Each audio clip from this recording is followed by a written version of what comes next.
What's going on, people, and welcome to Man Knows Football. You are here with Guni, Younes, and Matisse. Yes, a special combination for you today. Um, yeah, do you know what? I forgot my intro, man. This is crazy. But you know how we keep it organic? Yeah, we keep it organic at Man Knows Football. We don't edit them Keep things it out. real. But yeah. Yeah, what was I gonna say? Welcome, Matisse and Younes. He's rattled.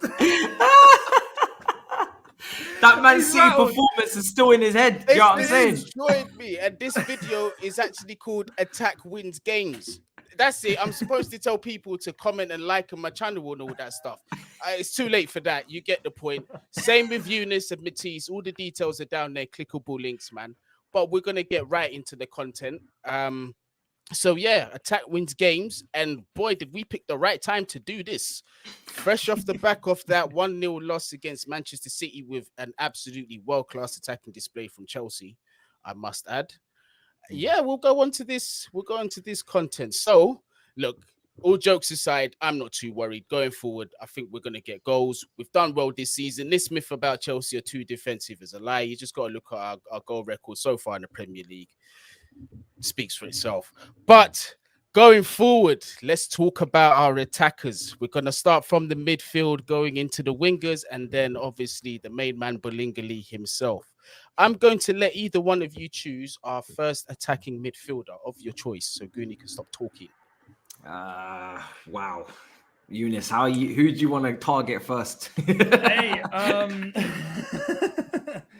I reckon it's going to be quite straightforward because Mason Mount's out, Pulisic's out, Hudson-Odoi might have to fill in somewhere else because Reece James is out. Kante's out, even though that doesn't really affect what we're talking about. But I reckon Kai Havertz will step in. You want to start with Kai? I'll start with Kai.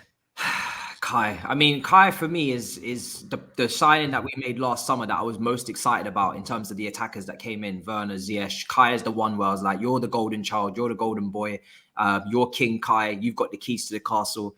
But unfortunately for Kai is that because of all that expectation, all that hype, you've got to deliver this season. You've got to be better than you was last season. This adaptation, obviously he had the disease as well last year, so he had to recover from that. But now you're in your second season. I'm expecting him to be, dancing around, dueling with the other competitors for Young Player of the Year. That is the expectation I have for Kai. He should be chasing that honor at the end of the season, Young Player of the Year, being only 21. That's the type of level of output and, consistency that I'd expect from him to be able to go and go up for individual awards like that. And the thing is with Kai is that, especially in that London derby against Tottenham, it was just so poor in terms of his duels. He does need to. I know he likes to play the game at his own pace and he likes to glide, and that is what I love about him. That he has his own speed in this game. It's good to have different players that move at different speeds, and that some players will slow the game down. They'll be able to pick those passes, and some are very energetic and make everybody else around them move faster. But Kai, it's just not having an impact. Whether he's coming off the bench recently, starting, he's not putting in the performances that we need. We need more creativity from him. He needs to be able to connect the dots. He needs to be able to find those passes in between the lines. He needs to bring service to Lukaku, and he should be getting into the box and scoring more goals. The header that he scored at Anfield, I need to see more of that. I need to see more goals coming from him. So it's a very big season for Kai, and I know he's young, but this is the Premier League, and you've got to be on your day every day. There's no days off here. You can't just turn up some games, not turn up other games, because he should really, with all the ability that he's got, the natural talent he should be a starter in this team. He should be a natural, consistent starter, but he's not going to be if he doesn't start delivering. Younes, so listen, I've got to agree with what Matisse has said. I think Kai Havertz, for the talent that we know that he has not shown it enough at Chelsea. We've seen glimpses of brilliance, but I don't want him to be like the sort of flash in the pan kind of player. You know what I mean? He's way more than that, in my opinion. So what do you think it is that's sort of going wrong for Kai?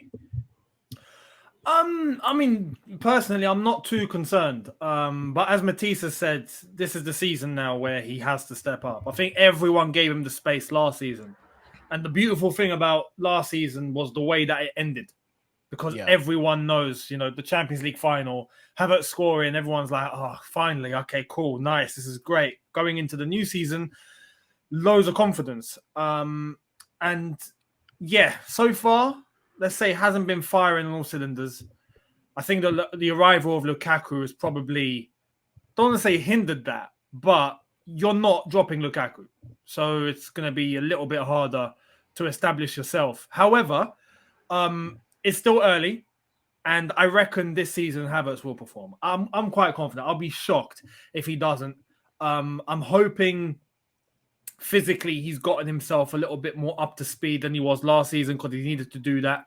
But yeah, time will tell. Hopefully from tomorrow, Champions League game, big Champions League game. Hopefully he'll be on that vibe of the final from last season. And yeah, we'll see it firing from there. But I want to see him link up with Lukaku a lot more. I think a lot of people expect like Werner, for example, to be the guy that can support Lukaku, that can open up space and provide Lukaku with those options. Havertz can do that, but should, as Matisse said, be able to score as well. So hopefully tomorrow, if we're not so defensive, if we actually control the game, I expect chances from Havertz, and I reckon he'll score. Matisse, do you think obviously the 3-5-2 formation that we saw against Manchester City, as bad as we performed, I don't think that will be the last we'll be seeing of that formation. Now, in that strike partnership, do you think that it might be better that Havertz plays slightly behind Lukaku? Because I've always seen Kai perform better as sort of like that second striker kind of role, that ghostish kind of role. So do you feel that that might help him going forward? Yes, but the thing is with him at Bayer Leverkusen, he played in the 10, he even played on the wing. He played quite a variety of positions. His versatility was meant to be something that he brought to the table. So for him to be playing second striker, I get it. But even if he is going to play that role, he still does need to drop deep, deeper than Lukaku at times, and be that creative link-up player and the player that does create create chances for Lukaku. So although I agree that, yeah, maybe we've seen the best of him in that false nine and as the striker, that's not what we purchased him for. We didn't purchase him to be a striker. That was actually Werner's job. Everybody seems to be, starting to do jobs that they weren't actually signed to do. Werner was signed to score goals and to be a striker. Havertz was signed to be, that attacking midfielder just behind him. And now it's like they're trying to swap roles almost. And Werner's actually ended up creating maybe more chances in open play. And Havertz is the one that is we're looking to now be that false nine and score goals. So they for me, they all just need to find their place around Lukaku because he is the constant. He's the one that's not going anywhere. And if they don't find that link and that chemistry of Lukaku to start getting the best out of him, then they can't guarantee themselves a spot in this team. Younes, Timo Werner will come on to this anomaly now. Like Matisse said, we signed him to be a striker. And he can pretty much do absolutely everything else but score goals, which is concerning. It has been for a while, but he's kind of mastered it because of his goal contributions. And we have to be fair on Timo. Although he didn't meet his purpose, he contributed to us winning that Champions League as well by doing the extras that he was good at, the movement, the pulling defenders out of positions and stuff like that, creating chances for other players, even scoring goals. Real Madrid, he scored that header. I know obviously it was off the Kai Havertz chance, came off the crossbar. He was there, he put it in. So props to Timo. But is Timo on his last legs this season, do you feel?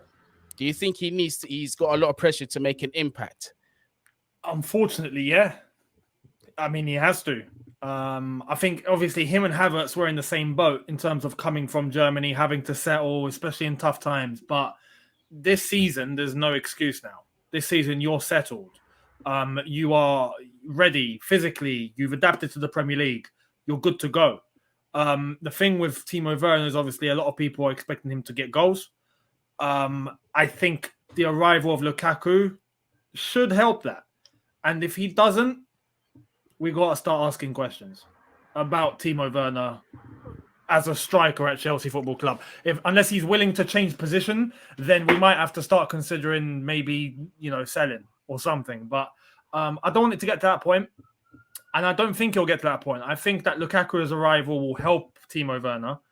And I think tomorrow could be the first big game where we probably see them play together, but not necessarily as a two. but as Werner just in behind, that can end up going alongside Lukaku whenever needed, but also opening up space for him and for Lukaku, and hopefully one of them getting the goals, if not both. So it would be interesting to see this team with a front three, as we normally do, or a two with a Lukaku up top, with Werner being one of them.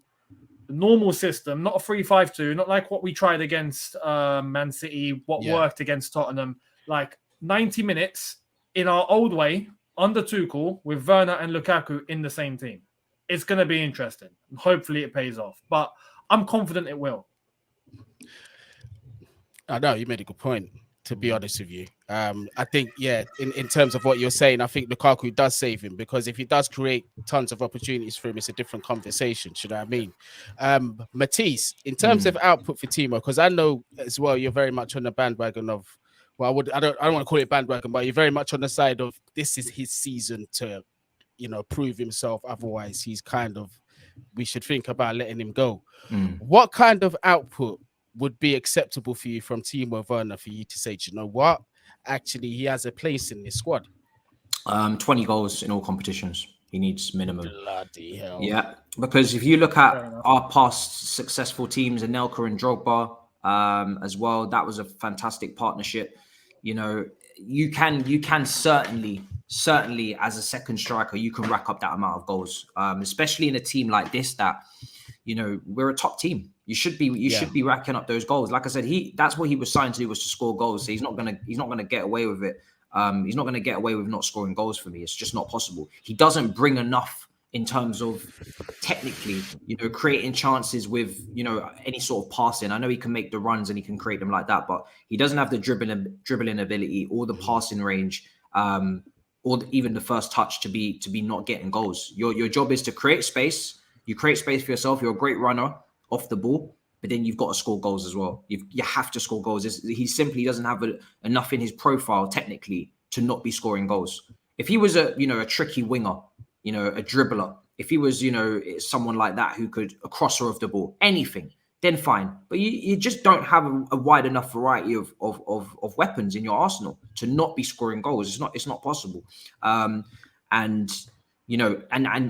considering that he gets himself into so many goal scoring opportunities because of his pace, that's why I put his goal contribution so high. If he was a Havertz or, a Mason Mount or someone who was a bit deeper, then I wouldn't give him. But because he is on the end of so many things, because he needs to be high up the pitch. That's his role. He's not a winger. He's not going to play on the touchline. He needs to be centrally and high up the pitch, in behind the defensive line. There's no point taking advantage of his pace by putting balls in behind if he's not finishing the one-on-ones. Yeah. So he should be aiming for 20 goals in all competitions. Boy, I don't see Timo doing that anytime soon, to be fair. As much as I'd love for it to happen, I'm living in a world of realism, and what I've seen with my own two eyes, fam, I don't see him coming close to that, unfortunately. The one positive is that we've got 5 competitions this season. Yeah, so exactly. That's a lot of games. Fingers crossed. It's a lot of games. If it doesn't happen this season, it never happens.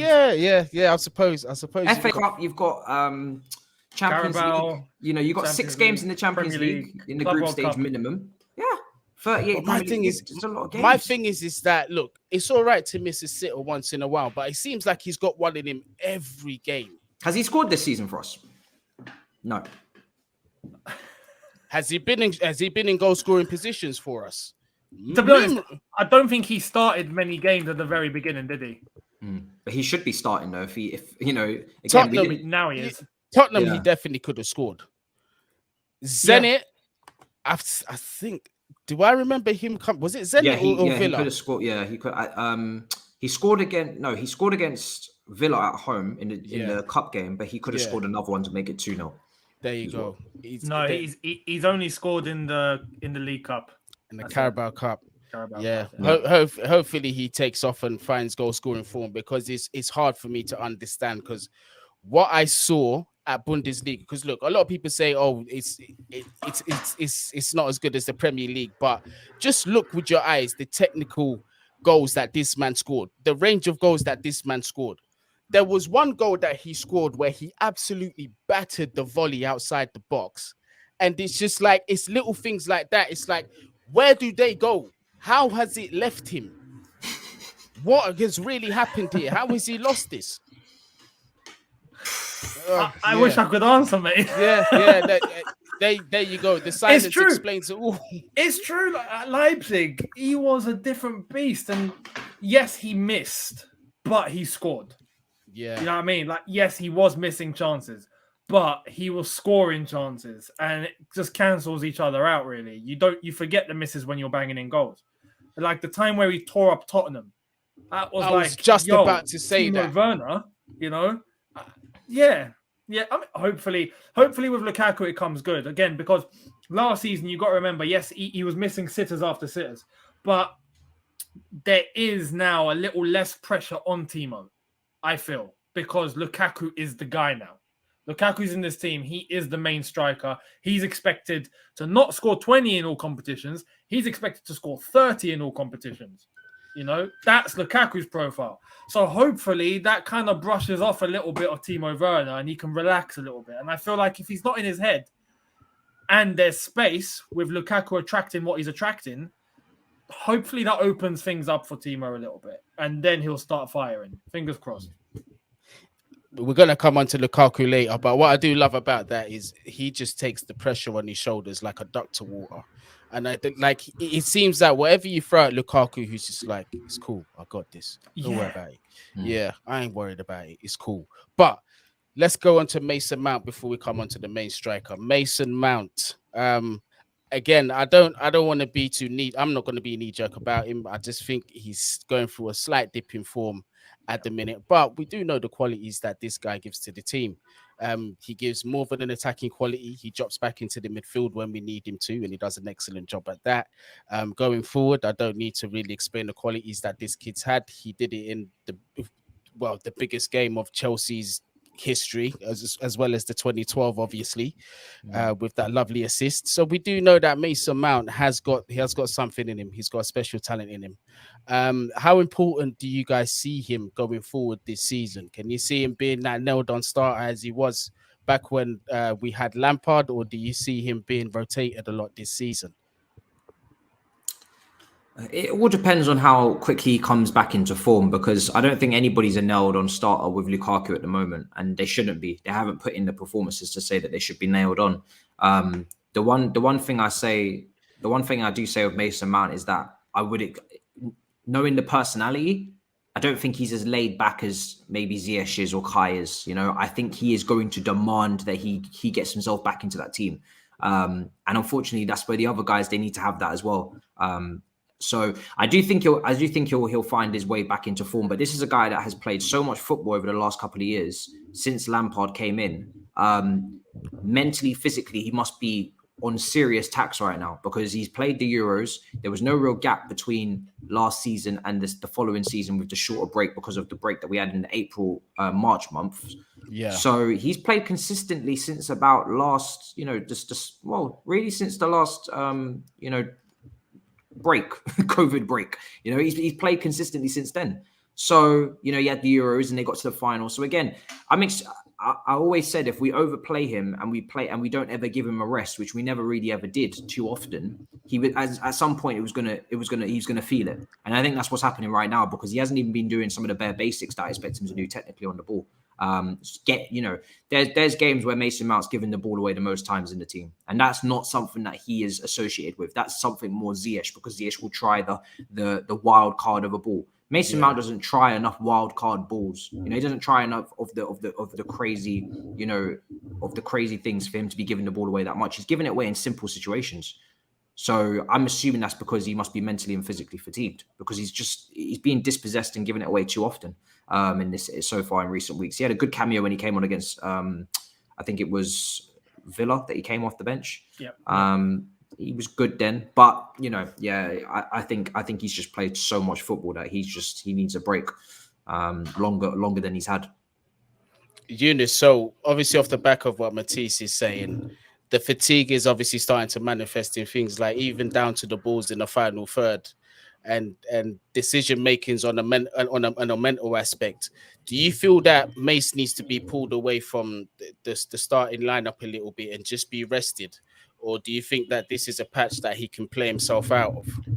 No, I think what's happening now is what's necessary for him. So he's been pulled away yes, apparently he had a really minor injury, which is funny because I think that there's probably something behind the scenes here in a good way for him. I think he's been pulled away and told to just relax, right? Because we were told that he had a slight injury before the Man City game. He wasn't able to feature, and Tuchel said if it was one day later, he'd more than likely be in the team. And now he's missing tomorrow. So it makes you wonder. I don't necessarily think he's got a bad injury. I think he's been pulled away to probably mentally, physically just recover again. And it's necessary. I think it's a good thing for him. Matisse is right when he says since the Euros or before the Euros, really, really heavy schedule, Champions League final, this, that, and the other, goes to the Euros, reaches the final, doesn't even have a pre-season, right? Because he's been given a little bit of time of holiday. Even on that holiday, he was filmed running up hills, trying to get ready for the new season. Yeah. You remember? And he looked great, but that's too much. It's too much. And then he jumped into the new season, Super Cup onwards, playing. So yeah, let him have a break. And I think he'll come back stronger. What I do want to say about Mason is that game against Manchester City proves why he is necessary. And for people that are like, Mason Mount doesn't do much, doesn't contribute, he would have fitted perfectly against Man City because we struggled to win the ball off them many times. And I think Mason Mount would have probably won it off them many times if he was up there pressing. So, look, he needs that break. Let him get rid of that taxing effect that he's had. And I reckon he'll come back stronger. But yeah, he needs to find form. But Hakim Ziyech, the wizard of Stamford Bridge with the left foot. I love Hakim Ziyech and I've had an agenda for him. But his form has been up and down. And the sad thing is with him is that I feel before he got injured this time round, he looked like he was just coming into his game. Like the balls were on point. Them famous left balls from them balls from deep that he plays with his left foot. We saw a couple of them coming back in the preseason. But now, like after that little injury, it seems like he's struggling to come into that form again. Or do you think it's too early to sort of judge him on that? I'll start with you, Younes.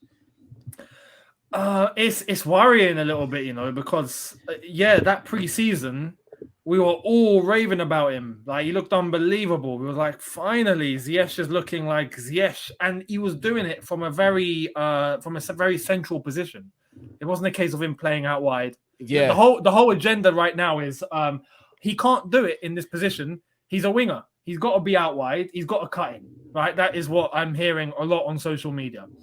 In pre-season, he was being played behind the striker and he was killing it. And everyone was impressed. And we were all like, wow, hopefully he's going to take this into the new season. And then he got injured. And now he's back. This form is looking shaky, man. And I like Ziyech. But what worries me isn't necessarily the case of any struggle that he may have personally. I think it's more of the decisions I'm seeing him take. So like a simple pass and he tries to just hit it and it gets intercepted and you can see the man right in front of you.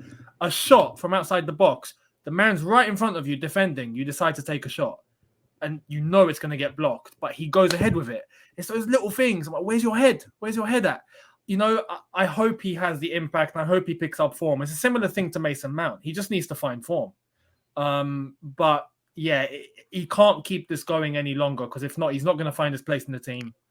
And if he doesn't find his place in the team, then he's not going to be playing. And what's the future hold for him? It's a question mark. No, that's a good question. Matisse, Ziyech, what's going on? Is it a mental thing? I don't know, because he does keep picking up the injuries every time he's trying to build up momentum. But at the same time with Ziyech, he doesn't help himself. This is a player that needs to, I keep saying it, this is the guy that needs to have the most touches in attack. The most, he needs to be one of the guys that is touching the ball the most. He needs to be on it, patrolling, picking up into different zones and almost have a free role. And whenever Ziyech is having a quiet game, he's ghost. He's a ghost. I barely see him. He's definitely not having the most touches. He's actually having the fewest touches. The last time that he played a game or he started, he had the fewest touches in the first half along with Timo Werner, I think. And maybe that was against Aston Villa in the 0-0 before we started bringing in the truckload of goals. I'm not sure. But the guy is just not getting enough touch. He's not having enough touches on the ball. He's not influencing the way he should be. And he is looking like a bit of a one-trick pony at times because it is the same ball he's always trying. Where's the rest of the creativity? Where's the rest of the package? It's like purchasing an art set and you've only got one color of the crayon. Where's the rest of the colors? Guni, you purchase your kid an art set, from the shop, and you open that Crayola box and it's only blue. He's gonna turn around and say, "Yeah, blue is my favorite color," but where's the rest of the colors? And do you know the wickedest thing is that all three of us know exactly what he's talking about as well. That's why I just start laughing. I was just like, you can't do nothing with one color, bro. It's very limiting. Like, some pictures you can paint with just blue. You can do the sky, you can do the sea. With that one cross, it's great. Sometimes it will work. But if you need to paint a different picture, you need other colors. And he's only bringing one color. It's not going to work. It's not going to work. That's a really good analogy, by the way. I just want to say that's spot on. It's spot on. I will use it again. Yeah, you go. It's too good to just use once. Christian Pulisic. Now, this guy, and my opinion on him is not very popular. Trust me. People have let me know this on socials on numerous occasions. Maybe it's because I'm in New York and I'm in America. It's probably the wrong place to say anything wrong about Pulisic, I'd guess. But with Christian Pulisic, no doubt is this guy talented, but his injury record is beyond concerning for me, and that is becoming to a point where it's starting to outweigh him being at the club. And I'm thinking if we can get a decent money for him, we let him go, because that injury track record is horrible, man. I know it's unfortunate and it's ruthless, but it's the nature of football, especially at a top quality team, an elite team like Chelsea. If you don't make the grade at whatever means necessary, you got to go. And I think that Pulisic has fallen into that category, at least for me. Younes, Matisse, you agree or no? For me, I mean, I'm very much looking at the possibility of two players leaving in this attacking department at the end of the season. Not even just one now. I'm looking at two, because drastic changes have got. If we don't have the season, if we don't have the season that we should have, and I get my microscope out and it's the attacking midfielders that haven't created enough chances, I'm ready to bin two out of selection, because we have to. Fabrizio Matisse, go on, tell us. we have to be, honestly, we have to be ruthless, because this is, I think, 3 seasons on the spin now where if you look at quality chances created for Chelsea, they're in the mud. And I know a lot of these guys are young and Pulisic is young, but again, it is availability is your best ability. We can we can wax lyricals. I've seen a tweet go up today that Pulisic is the second highest goal scorer in the squad. I've seen big moments against Porto, against Real Madrid, against Crystal Palace.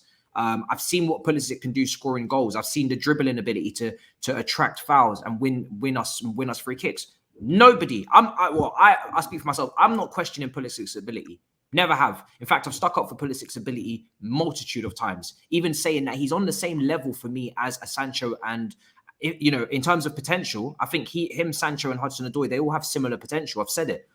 And we're seeing Sancho come into this league and struggle. This is a very difficult league to prosper. As an attacking winger, you have to be some of the best to do well in this league. It's not easy. I think if you put Pulisic back in the Bundesliga, you put Hudson-Odoi in the Bundesliga, they will put out similar numbers to Sancho. And when I said it, they started screaming. They started going nuts. They started saying, call the police. I said, no. I honestly do believe that these guys have a similar potential, but game time is crucial. And Pulisic is not getting enough game time because he's never fit. And people, and again, this is why I'm no longer really worried, because I've already had my moment where I said, as soon as he got injured, I was worried. I was like, what is going on again now? People are like, it's only 10 days. It's never only 10 days with Pulisic. You're falling into the same trap every single time. It's only 10 days. It's only a week. It's never that. It's always, if you see Pulisic go down for 10 days, make it 20. If you see Pulisic go down for 2 weeks, make it a month. This brother is never injured for the time frame that he says he is, or that the club say he is, sorry. It's never that.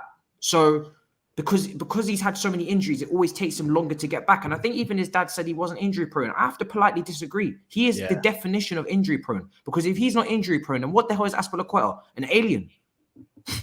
Yeah, it's true. Yeah, no, it's true. And the thing is, it's like you said, like, Give Pulisic a run of, I wish he could have like a 10, 15 game run in the Prem or whatever competition. You're going to see a star player. Definitely, I would be talking about him as one of the best wingers in the Prem, Younes. Project Restart, if you remember, he had that and he was killing it. People were like, this is a Hazard region. Yeah, he was smoking everybody, just running past everybody, making the right decisions and actually scoring goals. But it's just he didn't have enough of run of games, though, Younes. So where do you stand with Pulisic? It's very simple with me. If he recovers and doesn't get injured again, I mean, a substantial injury, that's, not just a case of a bad tackle or things like that, because that can happen. But just getting injured, off the off chance, off the cuff.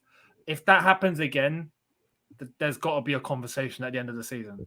Because Matisse has put it perfectly. You are at a point now where you need to be fully adapted to the Premier League. You need to be adapted to the speed, to the pace, to the strength required. Look at Hazard when he came in, and we've spoken about this on All You Can Eat.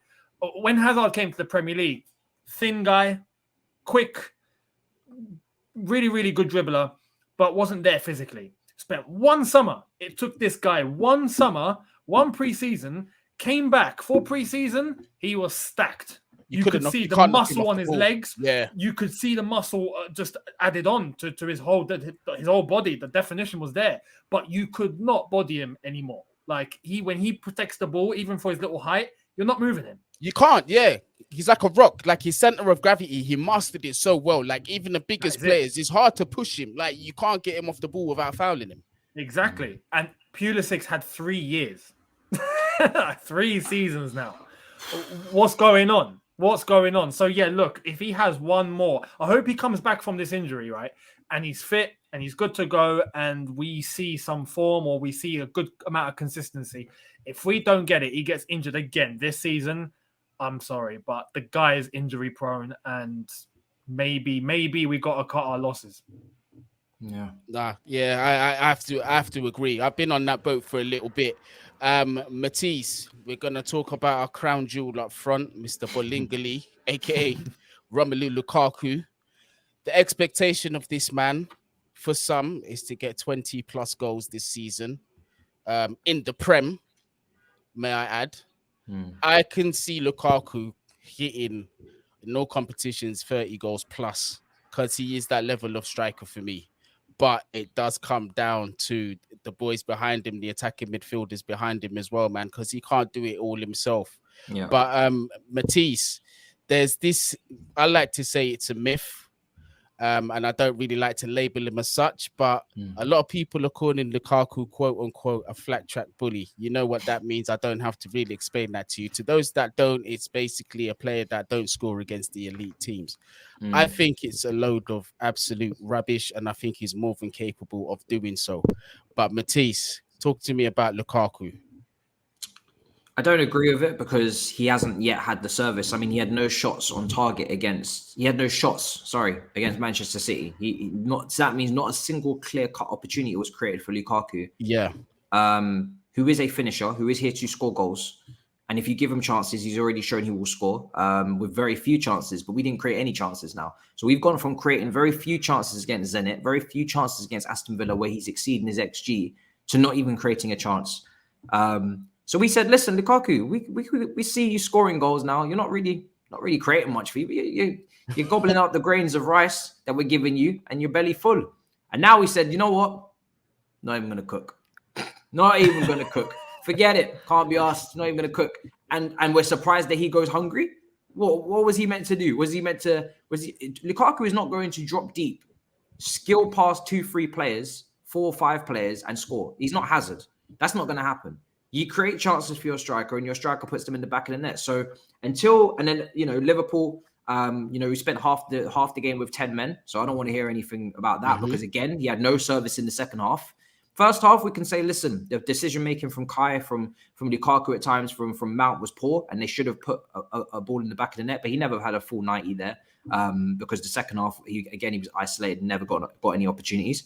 So In terms of, scoring against the big team, obviously nobody's counting Arsenal quite clearly, which is fine. Fair enough. I wouldn't disagree. So in terms of scoring against the big teams, that's fair enough. He hasn't scored yet, but we do need to create opportunities against the big teams. And then if he was missing opportunities against the big teams, different conversation. If he was fluffing his lines and he was looking erratic, and he's composed against the smaller teams and he's finished against smaller teams, when he comes against the big teams, he's erratic and he's rushing and he's not taking his chances. He's missing 2-3 chances a game. Fair enough, but that's not the case. This is a guy that I saw score in the Milan derby last year. This is the man that has been scoring in the Euros against big nations. Nah, not hearing it. Maybe when the full season is done, we'll get a more accurate picture. I expect us to have a more accurate picture. Younes, is 30 plus in no competitions insane for Lukaku? No, achievable.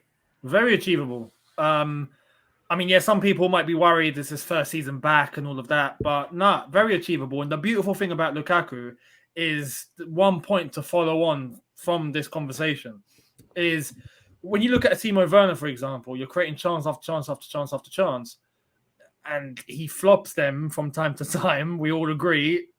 With Lukaku, with his time in Italy and the way Conte used him, and Lukaku's admitted this, self-admittedly, said he's been trained to a point now where he is adjusted to getting one chance a game and he puts it in the net. Because that is what Antonio Conte demanded from him and managed to help him create that within himself. So the small amount of chances that were being created when he was in Italy, he knew that he just had to take the chance. There was no messing about. There was no waiting for a second or third opportunity because there might not be a second or third opportunity. So that is what he adapted to when he was in Italy, which means that now he's come to Chelsea. Mate, the amount of chances we create sometimes is ridiculous. He will score goals. He will score goals because he is in that mindset of, I'm going to get a chance. I can't fluff this up because another one won't come along. But the thing at Chelsea is another one will come along as long as we're not playing too defensive like we saw against Man City. So there's that to take into context. But that is why I'm not worried. And that is why 30 goals a season, absolutely achievable for him. So, yeah, fingers crossed. Fingers crossed. And I think it's the perfect time for where Chelsea are as a team, where Tuchel is and what he demands, the amount of chances we create, bringing in a striker like that who's so clinical and so lethal with so few amount of chances. It's a marriage made in heaven. So hopefully we just keep creating. I want to throw out a wild card before we go. Man like Broja or Broja. I don't know how this guy's name's pronounced. Yeah. You see, my missus is Spanish, so I will say Broja. That's the only way. So get used to that. You get me? But Broja, man, listen, that guy, he looks the few times he's played for Southampton, he's looked deadly. He's looked a threat. Do you think that he could have played some kind of part in the season? I don't like to do the whole hindsight thing, but it's a question that I do get asked sometimes. So I just would like to ask you two the question as well. Do you think he could have contributed this season? I don't know, because I feel like we have the striker. Lukaku hasn't been injured. Would Broja have started in the top two against Lukaku? I don't know if that really works. I don't know how that looks in terms of balance in the team. I think Broja for me is an out-and-out striker. Lukaku is an out-and-out striker. If you're going to play a front two, you need someone who offers a bit different. Yeah, they're too similar. Too similar. Someone that offers a bit of creativity. They're both similar in height. They're both similar in stance as well. There's nobody with any low sense of gravity there. There's no dribbler. There's no chance creator, no crosser. So I wouldn't say that I'd paired them together. So I think Broja would have just been on the bench a lot. You could have thrown him on late in games to try and save us if we're struggling, but that's not a long-term sustainable solution, I think. It's good for him to go and get the experience out on loan. And with the amount of money we spend on these attackers, we have more than enough at home. We should easily be able to cook with the ingredients we've got in the kitchen right now. So yeah, no, not a problem for me. Is Broja Broja? Bloody hell!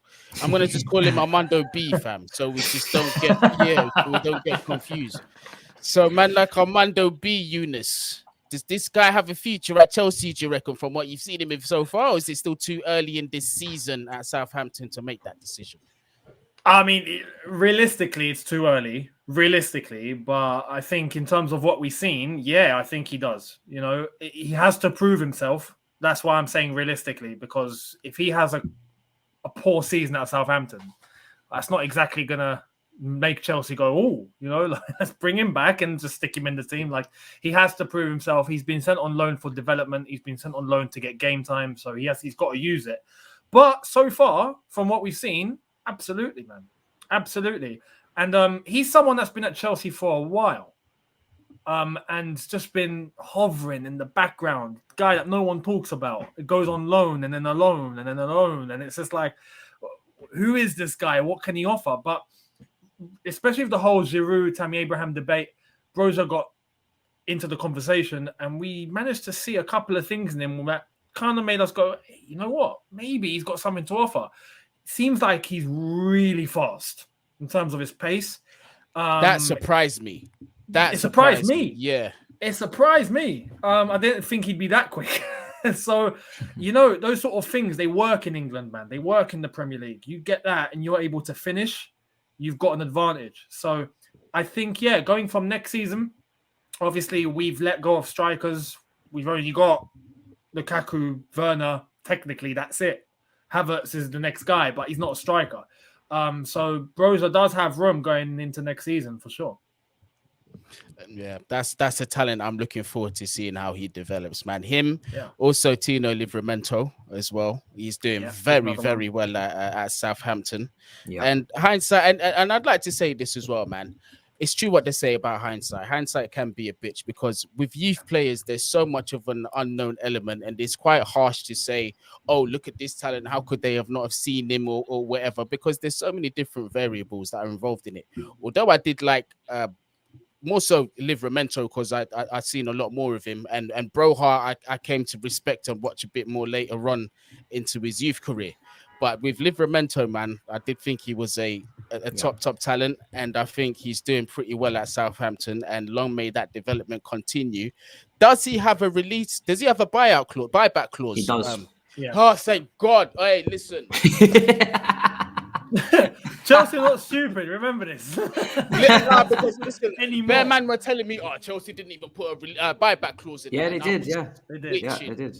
Hey, listen. Them brothers are just trying to spook you for no reason. Yeah, definitely. I think, do you know what it is? Like, bare people are just trying to spook the Chelsea fans, innit? Because they're intimidated deep down. They just don't want to see a repeat of the dominance again. That's why. I'm starting to learn, man. Your insecurities, I'm starting to smell them out. You're scared of Chelsea, ain't ya? Hey, I've seen troops been battling you big time on socials recently because of that whole Man City result. I've seen it all. Bruv, that guy, I could smell it. He was just looking for one opportunity, and the lack of shame that this man has, to go on the way he did. The fact we only lost 1-0 to the champions of England, and this man's manager has got 9 points in 6 games, and he has got the balls to speak the way he does.